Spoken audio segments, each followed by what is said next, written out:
Good afternoon to all the good viewers of this program who are going to be watching this with us in the English language. Let me start with sharing the link to this program in our Telegram page for those who want to catch it live so that they can be with us. And at the same time, I can also grab the link with my phone so that I can make sure if there are any kind of problems, I can help resolve them right away so that it doesn't cause any problems for you.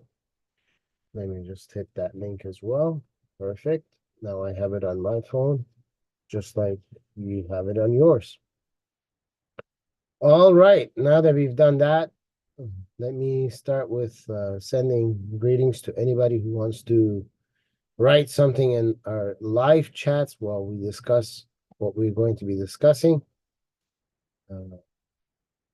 Allow me to get to the share link of the program so I can share with you where we left off and what we are going to learn today. All right, so if you remember, we were going to discuss about the children of Musa al-Kazim, the sadistic serial killer. But this mullah who wrote this book decided to tell us about some Iranians who were fighting at that time to free Iran from the government of the Khilafat of the Abbasids. And he decided to twist that story to try to somehow make it about Musa al-Kazim, that the struggle is for Musa rather than the people of Iran wanting to become free from the religion of Iran. And because of this, he started talking about this, where this guy is from, the city that he's from turned into a human being, the river that he's near turned into an Arabic peninsula that doesn't exist. And then he took us down memory lane with how they were fighting in Armenia. They went from the deserts of Arabia to the country of Armenia, which is part of Iran, but to the north of Iran, towards the Caspian Sea. And then from there, he came back down that this battle was not in Armenia, but back inside the Arabic territory. And that's why we say to people, stay away from drugs, stop taking morphine, because obviously that's what this guy's on when he was writing all this nonsense. You know, he was taking some weed, some hashish. Nobody knows what this guy was doing. You know, he was high in the clouds when he was writing this gigantic story, fill the book. It's a book this thick. And this guy has to write all this nonsense in there just to make the book thick, you know. So, continuing with our talk. When Yazd died, his son headed the army, okay? Yes, the son was heading it. Abu al-Saraya joined him. Him who? The son of Yazd. And accompanied him until he was removed. Okay, who was removed? The son of Yazd was removed. Here they put from the leadership of the army. After that, Abu al-Saraya joined Ahmad bin Mizyad, another Iranian. Al-Amin sent Ahmad bin Mizyad to war against Herthima. Okay, so he went to Herthima to fight, who declared rebellion and mutiny against Al-Amin, right? You said he was going to be his enemy. However, Herthima asked Ahmad to meet, so now he wants to make peace, you know. And then they started to inform each other of their problems, their struggles, their needs, blah, blah, blah, yada, yada, yada. And Ahmad met with Hermitha and explained to him the reasons for his going out in revolt against Amin. Okay, so now it turned backwards. Now Hermitha is telling Amin, hey man, this is why I'm fighting you, because, you know, I don't believe in you, man. And he started doing all that, man, you know, because, you know, there wasn't an educated person. He had to use the same word like 100 times. And explained to him the reasons and everything. he explained to him. Him, he, him, he. These are words mullahs and clergymen like to use a lot so that they can throw you off. Who explained to who? Can't use names. He explained to him that the community, remember that, the community suffered from the tyranny and oppression of the Abbasids. The community, okay, remember that, it's the community, it's the people that are suffering. Therefore, this man is standing up and he's fighting. Who is standing up and fighting? Al-Thima is standing and fighting, defending the community, right? Against who? Against the Abbasids. In other words, the Iranian people are fed up. They've been abused. There's tyranny going on. They're oppressed. The rights are taken away. Their belongings are taken away. They're treated worse than animals by the Islamic governments of the time. They want to be free from it. Hence, they're fighting for their freedom.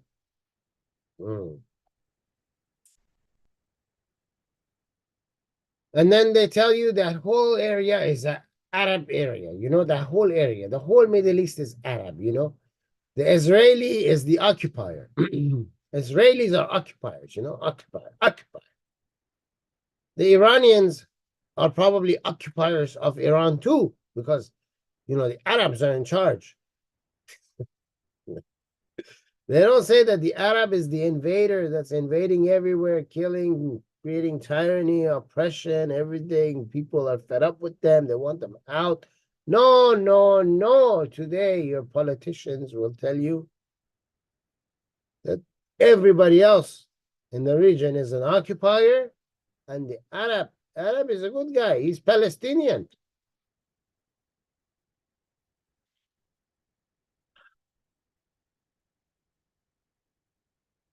And he explains to him the reasons for the outgoing fight. And he explains to him that the community suffered tyranny and oppression of the Abbasids.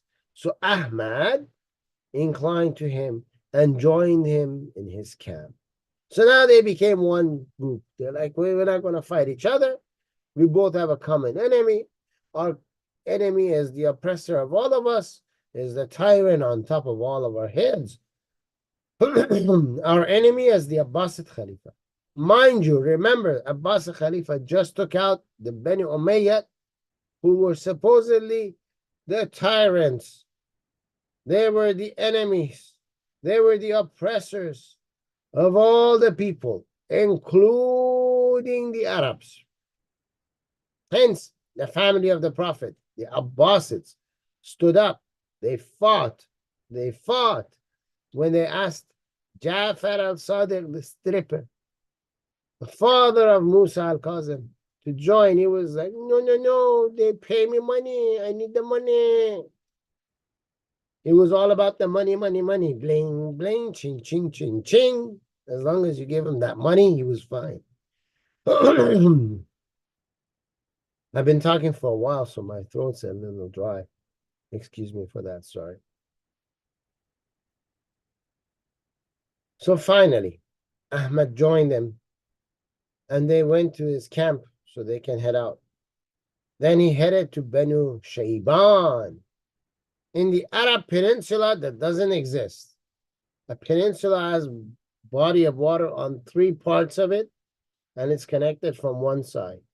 You know, if you take the whole of the Middle East and turn it into one piece of land, you still don't get 3 portions of water surrounding it. You know, I don't know how they came up with this peninsula, this guy, but he must have read it somewhere, thought it was a cool name. So now he's going to just continue to use that. And he, interestingly enough, last week we saw he was using it for a river that went through. There's no such river that makes a peninsula out of anywhere. Rivers either are coming from a mountain going downwards to some lake or ocean, Or they connect a lake to a sea that runs into an ocean. They connect it. Rivers don't go in a crescent manner. They don't go in a full circular manner. They don't do any of these things, you know. Anyway. Back to our story here. So they went to Banu Shayban in the Arab Peninsula and asked Hermitha to give them salaries. Time out. These guys had an army, and their army was going out to fight for freedom. They were freedom fighters. They wanted to free the community. Now, all of a sudden, they want to be given a salary so they can be hired as an army? So are they freedom fighters, or are they looking for a job? Which one? It can't be both. Anyway, let's see where the story goes, ladies and gentlemen. So over 2,000 horsemen joined. Hermitha is now paying salary, you know. They're all coming to join. After Al-Amin had been killed, Hermitha decreased the salaries of the army. He said, instead of paying you $10 an hour, I'm only going to pay you $5. Okay? This displeased Al-Saraya. So he decided to withdraw from him. You know, he decided, I'm not going to work for less money. Are you a fool? I need more money, not less money. Inflation, things go up. Joe Biden's coming, you know, we need to prepare. So he decided to leave Hermitha's army. Al-Saraya asked permission from Hermitha to go to Mecca and perform Hajj. Time out. I mean, when you quit your job, you don't come back and ask your former boss, hey, boss, do you give me permission to go on vacation? I mean, you quit. You don't work there no more. If we talk in ghetto language, you don't go here no more. What's wrong with these people? What is this guy writing? And the guy quit the army. He didn't like the salary. He quit the army. Now he's coming back and asking his former boss for permission to go for Hajj. What? Obviously, we caught him red-handed in a lie. This story never took place. Al-Saraya was not part of Hermitha's army. They were not connected to each other. They were different communities. They were all fighting against the Bani Umayyad because the people of Iran did not want to be Muslim. They did not want a Muslim government ruling over them. Arabs were the invaders. Arabs were trying to commit genocide on them. Arabs were trying to take what belonged to the Iranians and call it their own because they didn't want to get jobs or work, but they wanted to take what the Iranians were working for in their own land, and they wanted to claim it as theirs. So the people of Iran, they were fed up with this, and each city, town, they were getting their own people together and going to war to save their own cities. Why? Because Iran had fallen. They didn't have an actual army of the nation anymore.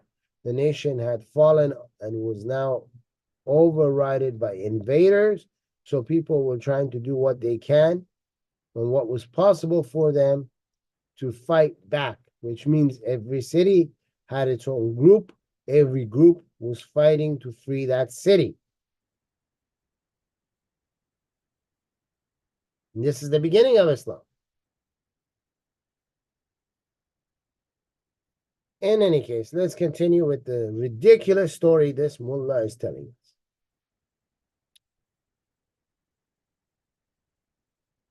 Hermitha to go to Mecca and perform Hajj, and he was permitted him and gave him 20,000 dirhams. Okay, so Hermitha decided, well, since you did such a fantastic job of quitting my army, Now you want to go perform Hajj, you're going to go for vacation, a religious vacation. Then in that case, because you're such a good boy that you decided to leave my army, I'm just going to give you 20,000, dirhams, money. Dirham was the money, the currency of the time. So you can go with 20,000, for example, we can say dollars. You got $20,000 and go. So Abu Suraya took the money, divided it amongst his companions. Thought that he could attract the hearts, the feelings of these people. In other words, he was buying his military back. He was trying to buy the army that he brought for him. He was buying them back. So obviously, they took his money. That means they're joining him, right? So now Abu Saraya and his army are going for Hajj to Mecca. Let's see what happens in Mecca. Then he asked them to follow him. See, he asked them to follow him. So they're following him, right? They made it to a city called Ain al-Tamr. When they're inside the city of Ain al-Tamr, when they arrived at it, they just reached the city. They killed the governor. And confiscated his properties. Then another governor of the Abbasid took possession and divided him amongst themselves. They went around killing, and somebody else killed them. Another governor popped up. I mean, back in those days, governors were all over the place. They just popped out, You kill them, they kill you, and then you pop right back up. And some people live like 9 lives like a cat. And governors, in a city, you think you have like one mayor, but no. I mean, every day somebody else is a new mayor. They just pop up.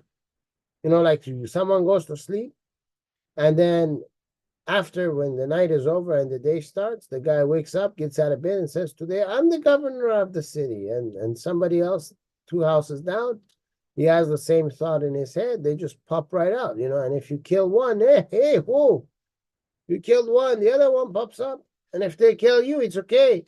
Tomorrow, it's like Groundhog's Day, You die today, you come back alive again the next day.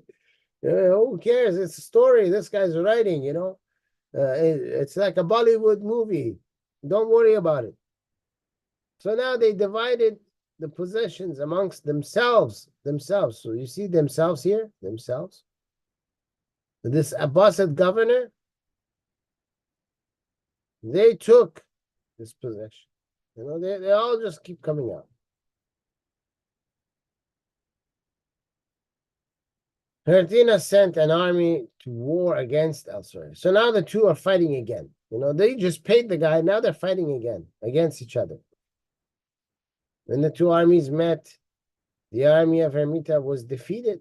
Oh, Hermita lost. He shouldn't have given that 20,000 dirhams. And then he suffered heavy casualties. Then Abu al-Suraya headed for Al-Anbar. When he arrived in it, he controlled the local administration. He killed the governor. I mean, you just go, if you are named governor, you got to die. Die. Ibrahim al-Sharawi, and confiscated all his property.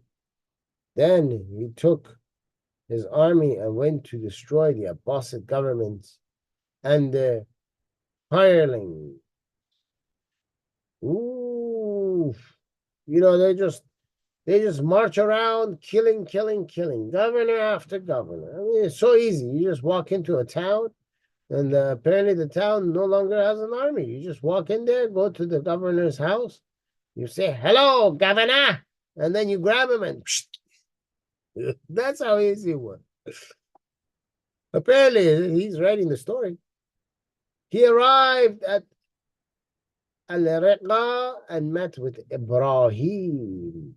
Ooh, the story gets thicker. As a result, they decided to overthrow the Abbasid government. I mean, every single other sentence this guy writes, they've decided to overthrow the Abbasid government. And every other sentence he writes, they killed the governor. You decide once. You don't decide every single day. You know, you wake up tomorrow and you say, you know, today is Wednesday. We decided today. We'll let a break go for Thursday. And then on Friday, oh, we've decided again, it is time that we take out the Abbasid government. And then Saturday comes along, you say, just rest today, man, just rest. And then Sunday, you decided to take out the government of the Abbasids. Every day they decide they want to take the government of what happened? Did they like at some point in time they decide, that's a bad idea, let's leave it alone, and then they came back to it and said, no, it was a great idea, let's continue. What's going on here? Oh boy. They decided to overthrow the Abbasid and they pledged allegiance to Alireza. Who is Alireza? Alireza is a title. The man's name is Ali. It's Ali al-Rida, similar to my name, Alireza. Ali al-Rida. Who's Ali al-Rida? Ali al-Rida is one of the children of Musa al-Kazim. Well, hold on, time out. According to Shia law, the foundation of you being a Shia means that you, as an individual, must do bay'at, you must vow to support and do what the Imam of your time tells you. For a Shia, when they use the word Imam, like I've told you before, it is used only for the Ahl al-Bayt, descendants of the family of the Prophet of Islam. Meaning, we do not call the children of Hussein Imams. We do not call the children of Hassan Imams. We only name those Imams that in a hadith Muhammad has already named as Imams. In those hadith, you can even find them in Sunni sources, Sahih Bukhari, Sahih Muslim.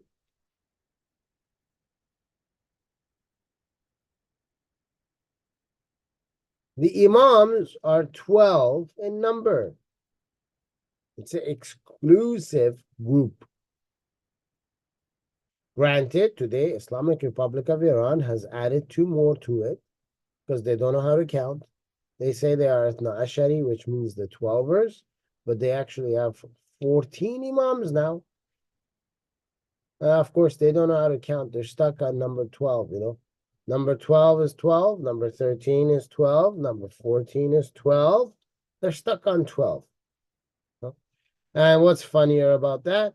Number 13 has already died, but number 12 is still alive. Number 14 is on his deathbed, but number 12 is still alive. But put Islamic Republic of Iran to the side. When we go back to the classic Ithna Ashari system of Shi'ism, you have 12 Imams. They are there from the time Muhammad Qatam, that human feces, that's what his name means. Qatam means human feces. Since the time he died till the time the world comes to an end, we are supposed to have 12 Imams. And during your lifetime, you have an Imam of your time.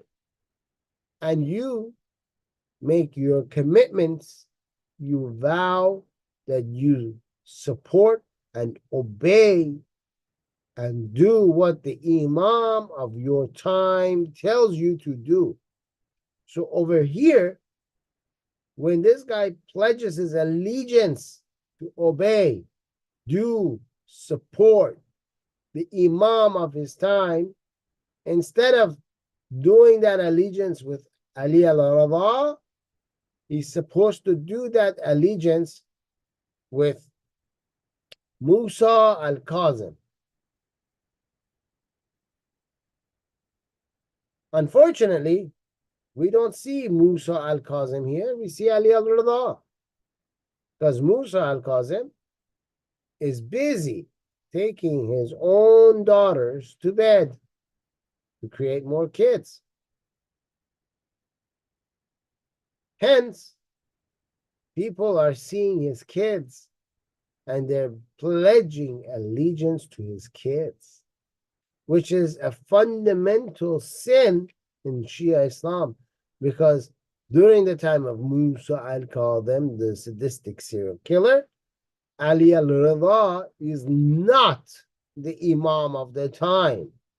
He would have to wait for his father's death so that he can then take reign of the imamat and be the new imam. Imamat for the Shias is similar to Khilafat for the Sunnis, with a minor exception.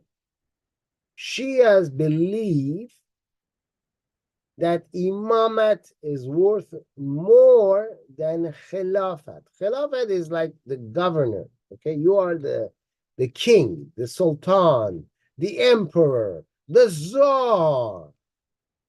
When you're the Khalif, you're the one in charge of the whole land. Okay.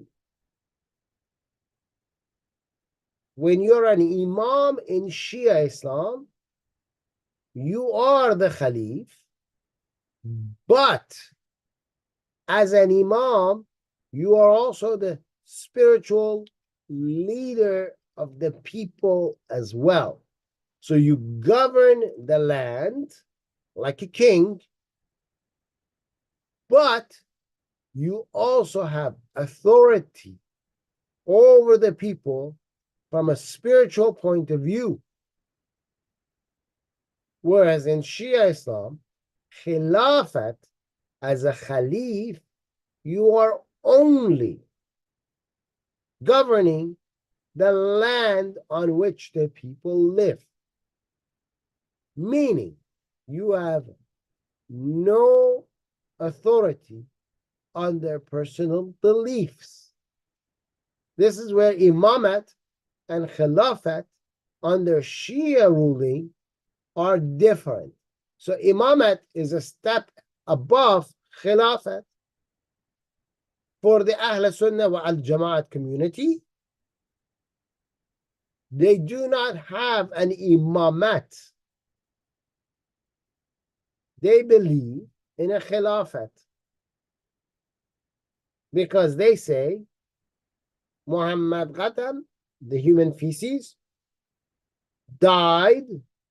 Hence, there is no more new message. Hence, end of the prophethood according to Islam. Hence, there is no one superior than you over you. Rather, it is the community that is in charge of keeping the spirituality of the people in line.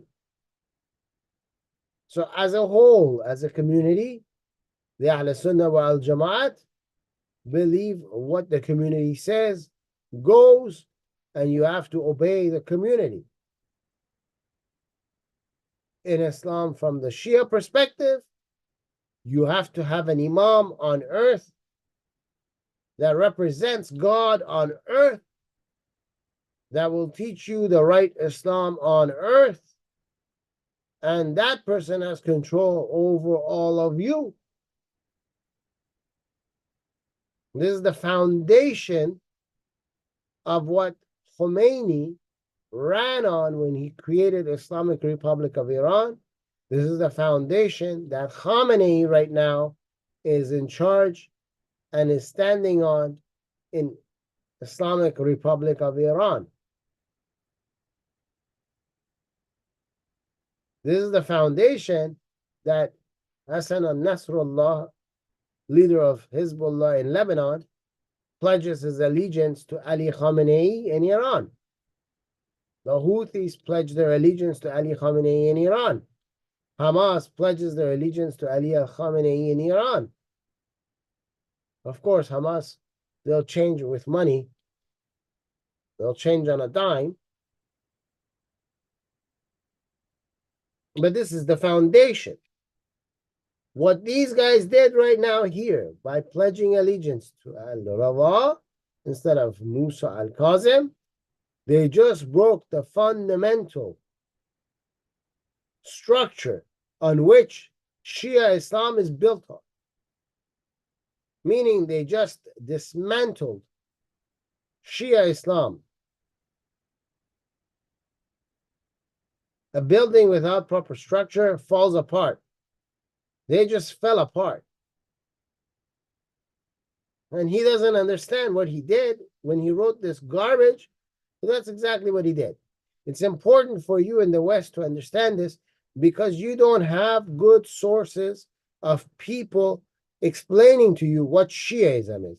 You have tons when it comes to Sunni Islam, but you're limited on what Shia Islam is and what Shia Islam stands for.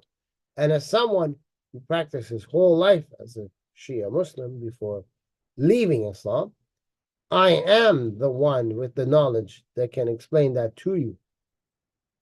And I am amongst a very small few people. And I think I might actually be the only one that has an English language program on YouTube that does this. There's a few in Persian, but I believe I'm the only one that has one in English for you that breaks it down and spends majority of the time on breaking down Shia Islam for you and showing you how ridiculous it is and how fake it is. So, allegiance to al-Rida from amongst the family of Muhammad. Abu al-Saraya practiced some battles. Okay, he practiced, you know, like when you go to a martial art gym and they give you a wooden sword so you don't hurt anyone, and you take a wooden sword and you practice the movements, you know, he practiced some battles. He practiced some battles.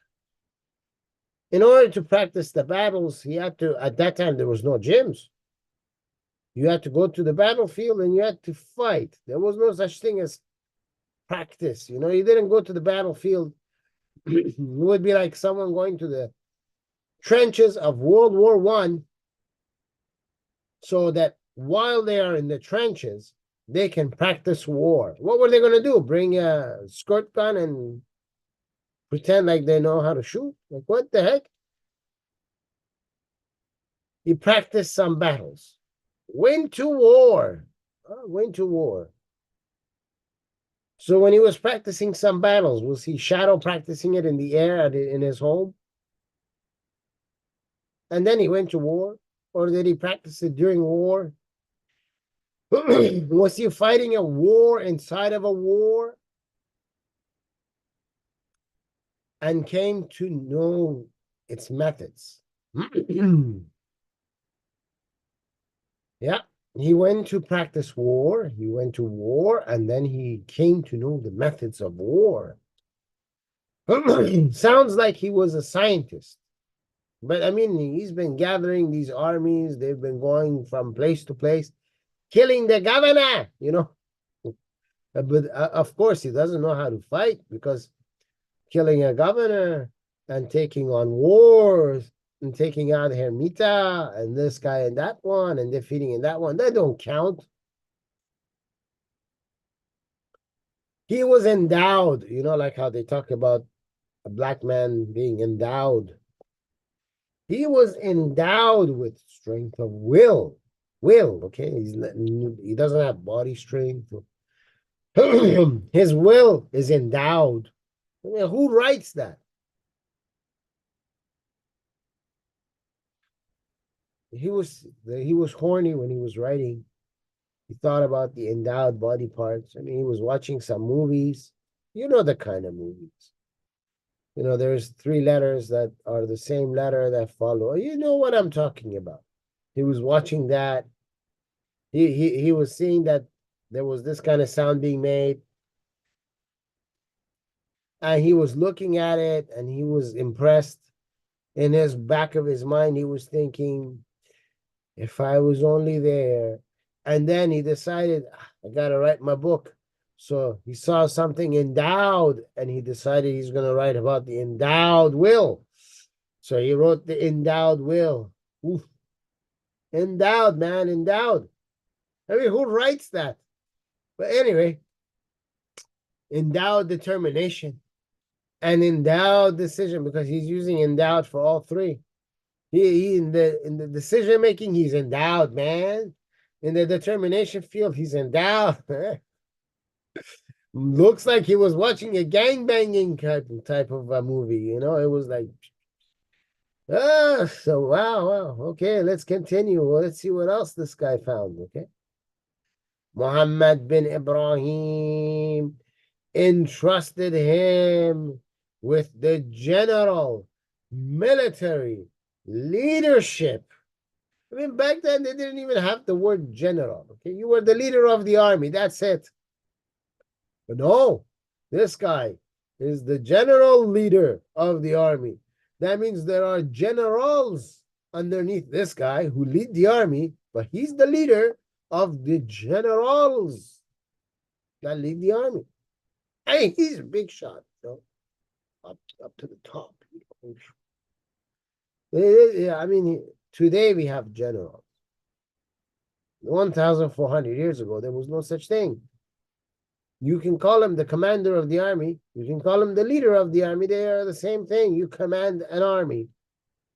The leader commands his army too. That's all you had. They saw you're a good speaker. They saw you're a good motivator. They knew that you knew how to attack and how to defend with a group. They would say, you lead this army. That's it.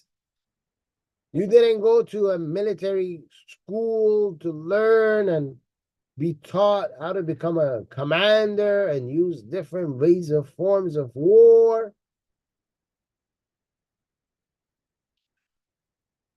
Stories these guys write in their books. The book is like this thick and it's full of garbage. Garbage. Utter garbage. He had confidence in him. He trusted him. Who are we talking about, by the way? This guy.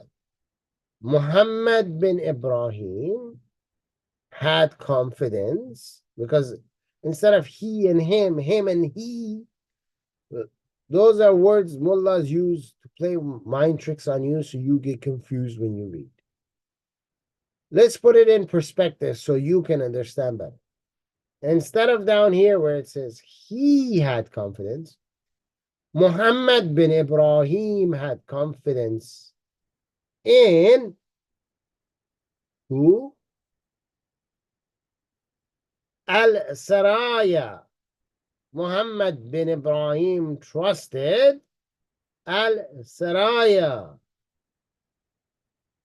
the affairs and plans of the revolt is what he had confidence in him with and trusted him in. Obviously, this guy wrote everything wrong. I mean, when you read it, you have to sit there and first think, what did he mean? How can I fix the sentence so that it actually makes sense? I mean, all of this, the affairs and plans of revolt should have been before all this confidence and trust. It should have been similar to Muhammad bin Ibrahim trusted al-Saraya with the affairs and plans of the revolt. That would make sense. That's a correct sentence. This is not a correct sentence. This doesn't make any sense. the declaration of the revolt. Muhammad Abu al-Saraya agreed on declarations of the revolt for the overthrowing of the Abbasid. I thought these guys already agreed. I mean, how many times do they agree? Every time they meet each other, instead of saying hello to each other, they say, I agree with the declaration of the revolt against the Abbasid Khilafat. And the other one would say, I also agree with the declaration of the revolt against the Abbasid Khilafat. Every time they met each other, that's all they said. I mean, you already agreed. Why you keep bringing it up? You already agreed. It's the goal you're working on. It's like somebody forgetting and has Alzheimer's, and every single time you meet him, he tells you he's going to the washroom. You know, and he's not. But he's telling you the same thing because that's all he remembers. I'm going to the washroom. Okay. I'm going to the washroom. Okay. I'm going to the washroom. Okay. I know you're going to go to the washroom. No. I'm going to the washroom. I have to tell you. I didn't tell you. I'm going to the washroom. Oh, what the heck are you talking about? You already said this like 100 times. These guys, every time they see each other, I agree to the declaration of the revolt against the Abbasid Khalifa. Like the other guy's never heard it before, you know? And the other guy will turn around to him. I also agree with the declaration of the revolt of the Abbasid Khalifa. And the other one goes, but I got to tell you something too. I also agree with the declaration of the revolt against the Abbasid Khalifa. And the other one goes, yeah, but I got to tell you something too. I also agree with the declaration of the revolt against the, get this, Abbasid Khalifa.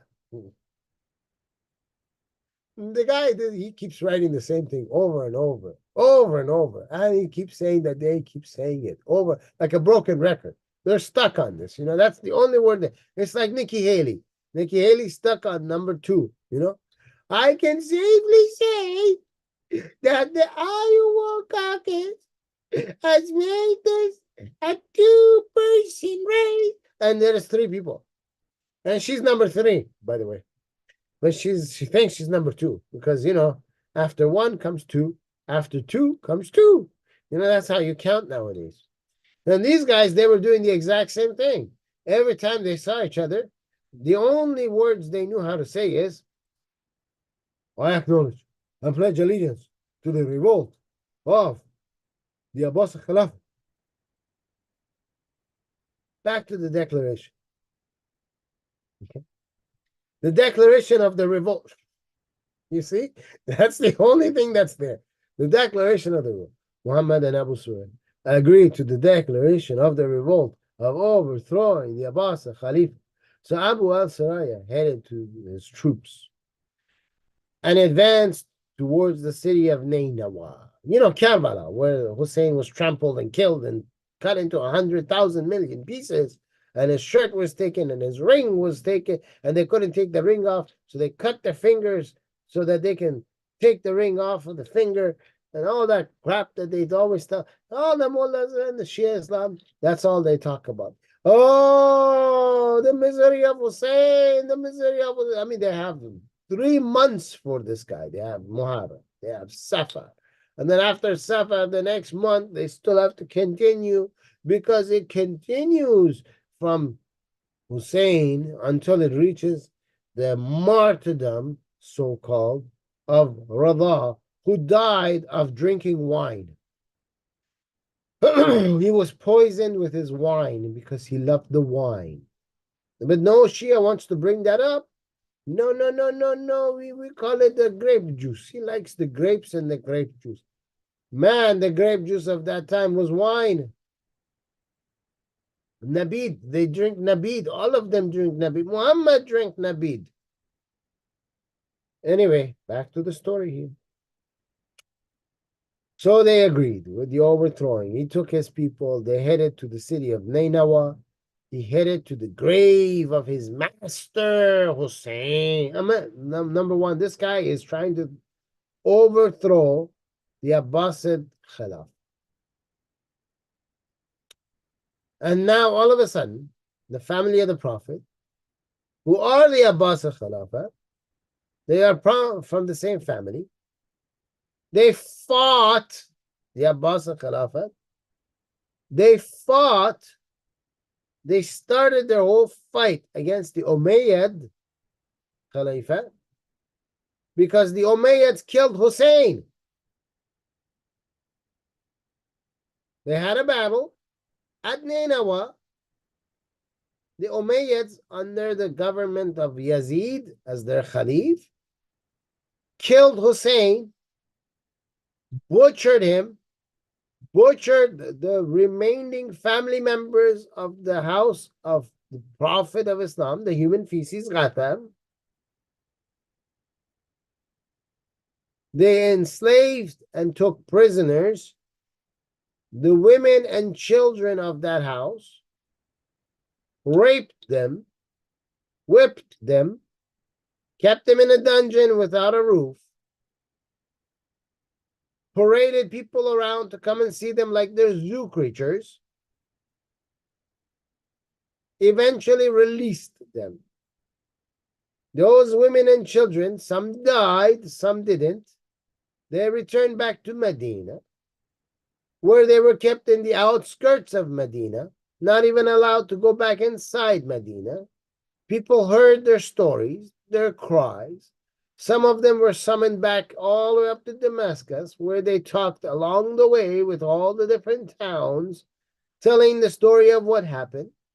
The Abbasid family of the Prophet, coming from his uncle Abbas, they stood up, they grabbed their weapons, they said this injustice has to end. We have to destroy and dismantle the Umayyads for what they did. And now that they took revenge of Hussein, and they have now just reached in power, they haven't even sat down on their throne. This guy, we are supposed to believe, who worships his master. I mean, your master should be God, but this guy, he worships his master, who is Hussein, who the Abbasids fought for, and now he is going to fight the Abbasid Khalifa because he's doing it for Hussein. Can you get any more ridiculous than this? People, stay away from drugs. Don't be like this guy. I mean, drugs is really bad. Look what it did to this guy. Okay? Don't be like this guy. Stay away from drugs, okay? That goes for everything from cocaine to heroin, hashish, mashish, weed, you name it, whatever it is. Please stay away from it. You will turn into this guy. Look at it. You don't want to be like this guy. I mean, he's the clown of the history now. What he writes is going to be here forever. And they can't take it away because I have the books. They can't take this stuff away.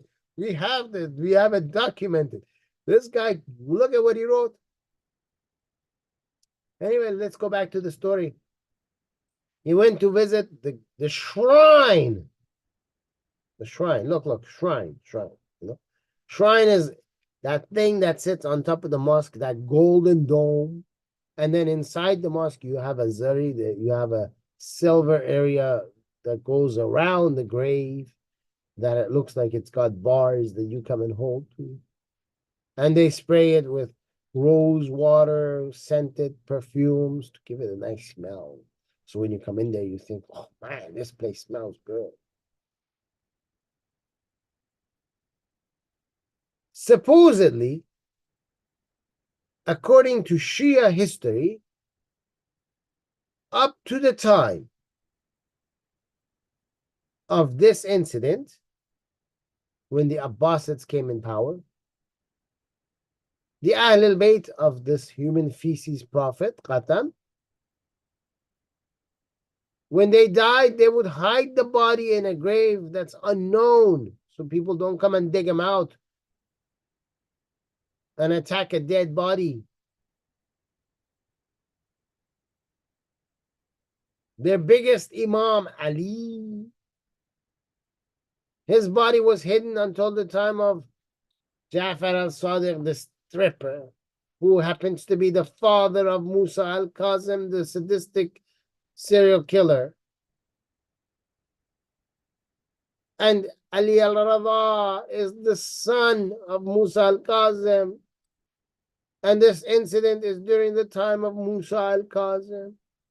So people are just now finding out because, thanks to the Khalifate of the Abbasids, they don't have to worry that someone will dig out their ancestors and attack dead bodies anymore, burn the dead bodies, break the dead bodies, cut them into pieces, desecrate the dead bodies.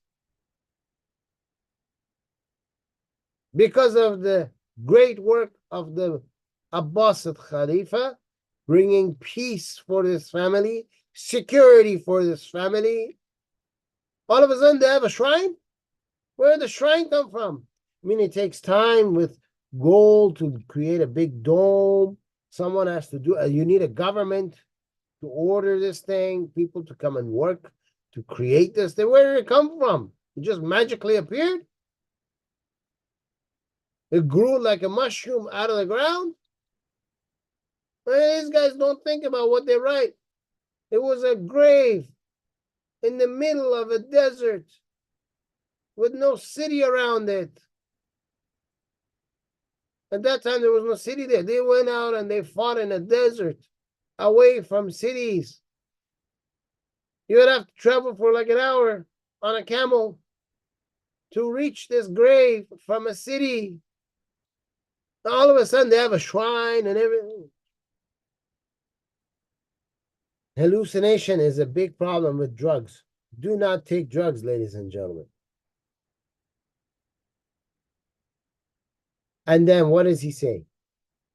This right here is an insert, half of this first part here. That now I've highlighted in gray for you. This portion right here that you're reading is the words of the author, the mullah that wrote this crap. He's making a prayer, and this is his prayer. May my own soul be sacrificed for Hussein. I mean, people write that about their body. May my body be sacrificed. You don't sacrifice a soul. Your soul doesn't die. Your body dies. Are you retarded or something? Like, what's wrong with this guy? Drugs. Stay away from drugs, ladies and gentlemen. Drugs. All of these mullahs, they're all on drugs. They're all bisexual, number one. And they're in the closet. Number two, if they find someone like themselves who's bisexual, they kill the guy. If they find a gay guy, they kill the guy. To save face. Save face. Because assuming today, in modern day, Islam in general is supposedly against LGBTQ.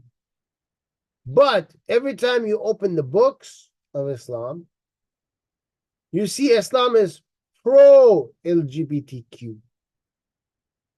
They tell you Islam is against pedophilia. But every time you open the books, Islam is pro-pedophilia. Every time you look at them getting married, 40% of the time, they're marrying in pedophilia. And they call it marriage, but it's not a marriage, it's a sexual encounter, contract, in the manner of you having to do the sexual deeds in the most hard, fast, long stroke manner. You know, like what you find in the movies that have one letter repeated 3 times. Anyway, back to the story. When this guy was leaving, he left early in the morning for death, running, not returning. None of this makes any sense. Did he leave? He didn't leave. Did he leave that morning? Did he leave by himself? Did he leave with a group? Where was he going? Why is he going to his death? None of this makes any sense. This sentence needed more filling. Okay, it needed to be said. When he left in the early morning, after determining that he wants to join Hussein in the afterlife, therefore, his mission was to go and die instead of death. Go and die, because, I mean, he's not dead. He is going to go and die. Therefore, instead of the word running, therefore, he gathered his people and his belongings, gave a sermon to them, got them motivated, and took off to the battlefield with the aim of never returning to the grave of Hussein. That would make sense. Running, not running, not returning, returning, not running, not running, returning, returning, not returning. Garbage writings that these guys, oh, well, just go and come back, go and come back. If you think that was bad, let's look at the next sentence. That day attacked with its sword the shoulder of Islam. What the hell does this mean?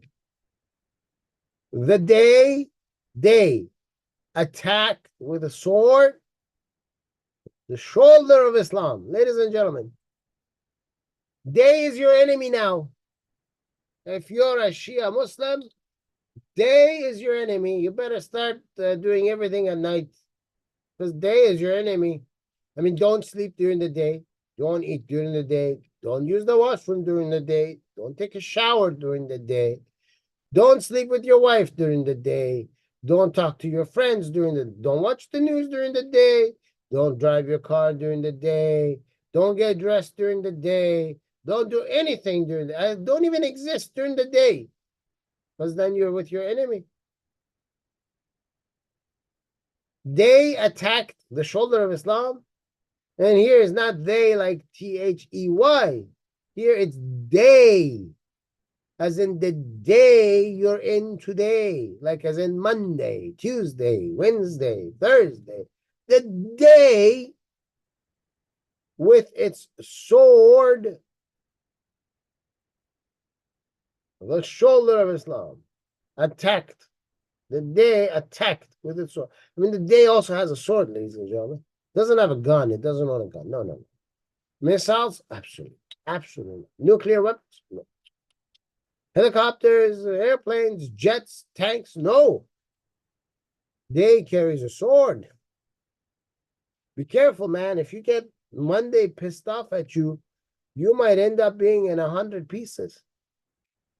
Don't even ask what Tuesday will do. Tuesday is worse than Monday. That's why it comes after, you know? Don't even ask what he would do. Come on. And you know it's a he, because 1,400 years ago, there was no women in the army, so it was a he. So all these days are he's, you know? And they're all angry, apparently. And they're angry at Islam. I didn't even know Islam had a shoulder. Does it have other body parts? Can a Muslim come along and explain that? When did you get shoulders in Islam? By the way, where are these shoulders? Do you have them in a museum somewhere? I mean, it's been attacked. So I don't think you had surgeons to come and, you know, put them back together. So where are the other body parts of Islam? Can you show us the legs? What about the face? Can you show me the face? Does the head have hair? How long is the hair? I want to know this. Does it carry a beard? How long is the beard of Islam? Huh? Can you guys come and explain what this is? Can the mullahs in Iran explain this garbage? What are you writing here?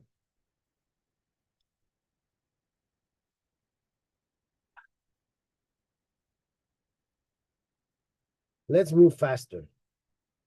You hurried to death, lest an argument vengeance should befall the people. Allah does not hasten when you hasten. Now Allah's against them.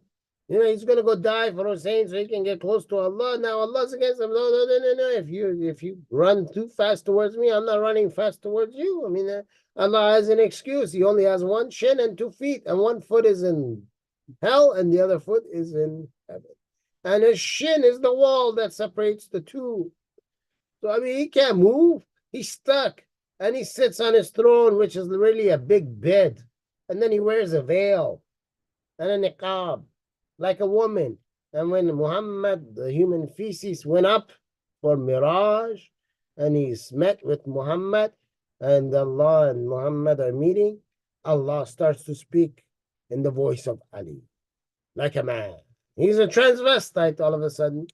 And Abu Bakr, he was there too. He was watching, making sure everything works well. And Allah keeps telling Muhammad, come on, come sit beside me on the bed. Come on, come sit beside me. Obviously, he wants some of that. And Muhammad, he's going to do that. So the two performers are Muhammad and Allah. And then Abu Bakr is sitting there on a chair watching. Oh, yes, that's how you go inside that hole. That's right. That's right.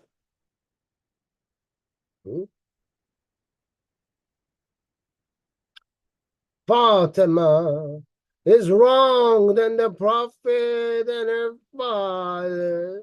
The Prophet is the father. Ooh, Muhammad, Qatam, the human feces, is the father. I mean, for 40 years, his name was Qatam. And then all of a sudden, he gives himself a title, Muhammad. So his name is still Qatam, human feces. So human feces is the father of Fatima. And he's hurt because Fatima is hurt. And because of this, his eyes are moving in every direction. I mean, the first person we should be talking about is Muhammad, human feces. You were the first to wrong this girl. Weren't you the same one that in front of people in your house, you were sucking on her breasts when she was a child and didn't even have breasts? While you had your fingers up her, you know where, fondling her, and people are watching you do that? Weren't you the same supposed parent that gave her when she was 9 to Ali, who used to be 30 at the time, or right around the 30 age, so that he can do his pedophilia sexual contracts? And she ended up dying after Omar, your best friend, beat the crap out of her, gave her pregnancy an unborn child, and during the delivery of the unborn child, she eventually passed away, and she wasn't even 18 years old yet when she died. So it seems like if anyone's wronged this woman, this little child, it was you, Muhammad, it was your cousin Ali, and it was your best friend Omar. You don't need to have your eyes go around after your death. Your eyes are moving after your death. After you were human feces and the dogs ate you and you became dog feces, then your eyes came back to life and they're moving left, right, and center looking for who wronged Fatima. And what does that story have to do with this story? That's way in the past. Well, it's the mullahs. Mullah only know this, you know. They only know 4 or 5 things. You have to talk about the pain of Fatima. Ali got hit in the head with a sword when he was going to go pray. And Hussein got trampled and killed, and his family got killed.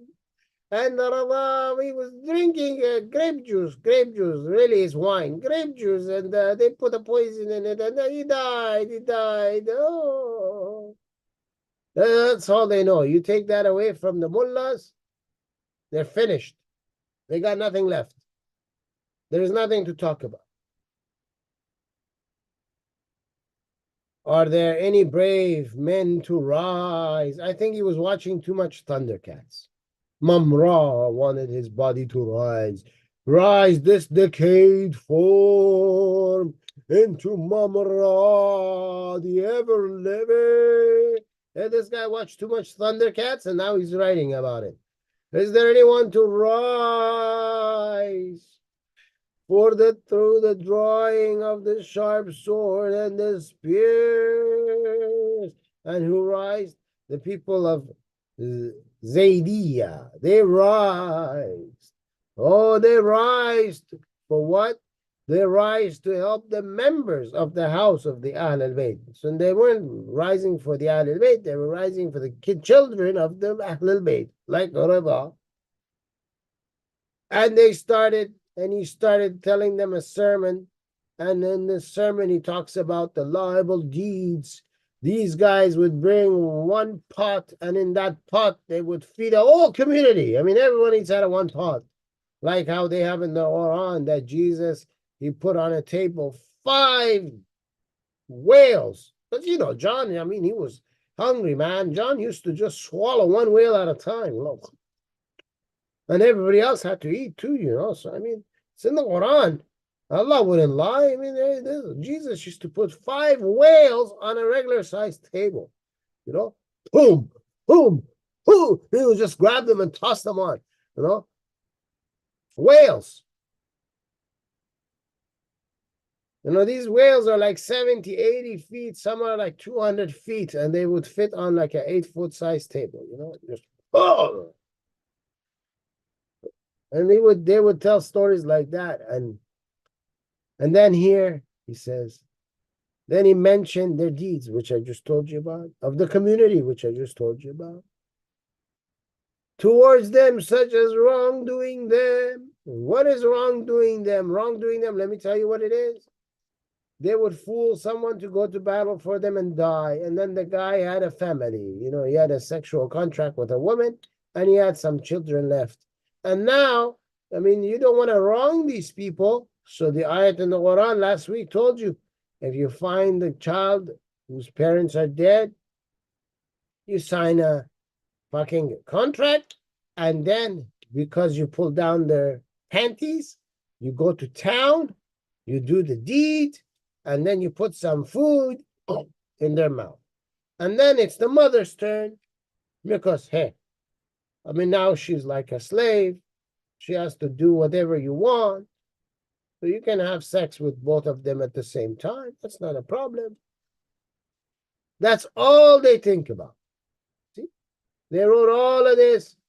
They brought up Fatima the Zahra, and the wrongdoing, the molestation, and blah, blah, blah. Only because mullahs think if they tell you these stories, maybe because they're always hungry, they can find a hole to penetrate with their penis. That's why they got to tell you all of this. That's all they think about. Ladies and gentlemen, we're going to end it here because that's where we ended it in the Persian language, so we can continuously be on the same page. If you like our program, click on the subscribe button, support our program, share the program, tell people that you shared with to also subscribe to our program. Promote our programs after our programs come and write in the comments below. Like our programs. Until next week.